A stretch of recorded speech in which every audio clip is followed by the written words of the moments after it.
మైసూర్ దసరా ఉత్సవాలకు ధీటుగా విజయవాడ ఉత్సవంను నిర్వహించిన రాష్ట్ర ప్రభుత్వం మొదటి ఏడాదే గిన్నిస్ రికార్డు నెలకొల్పింది.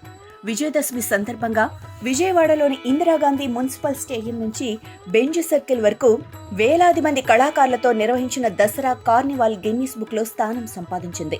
అత్యధిక మంది డప్పు కళాకారులు పాల్గొన్న వేడుకగా గుర్తింపు పొందింది. ప్రశంసా పత్రాన్ని గిన్నిస్ బుక్ ప్రతినిధులు సీఎం చంద్రబాబుకు అందజేశారు. దసరా కార్నివాల్ వాక్ లో అమ్మవారి ఊరేగింపు ప్రత్యేక ఆకర్షణగా నిలిచింది.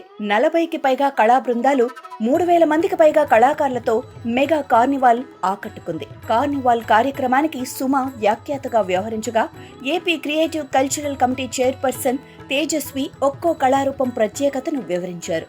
సీఎం చంద్రబాబు కార్నివాల్ ను ఆసక్తిగా వీక్షించారు. కళాకారులకు అభివాదం చేస్తూ వారిని ఉత్సాహపరిచారు. కార్నివాల్ వాక్ తిలకించేందుకు ప్రజలు భారీగా తరలివచ్చారు. సాంప్రదాయం, ఆధునికత కలగలిపిన ప్రత్యేక వేషధారణలు, ప్రదర్శనల్ని ఆసక్తిగా తిలకించారు. ప్రత్యేక రంగానికి స్థానిక కళలు, కళాకారులకు కార్నివాల్ కొత్త ఊపు తెచ్చింది. గిన్నిస్ రికార్డే లక్ష్యంగా రాష్ట్ర ప్రభుత్వం సహకారంతో సొసైటీ ఫర్ వైబ్రెంట్ విజయవాడ సారథ్యంలో విజయవాడ ఉత్సవ్లో భారీగా దసరా కార్నివాల్ నిర్వహించారు. అన్ని ఏర్పాట్లు పూర్తి కావస్తున్నాయి.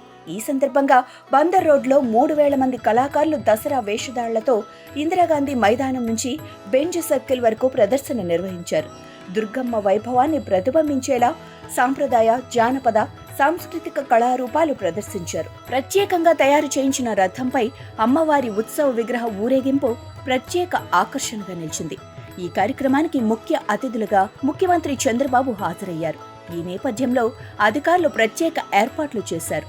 MP Kesineni Sivanath, collector G Lakshmisha, నగ పోలీస్ కమిషనర్ రాజశేఖర్ బాబు, స్వచ్ఛంద్ర కార్పొరేషన్ చైర్మన్ కొమ్మారెడ్డి పట్టాభిరాం పరిశీలించారు.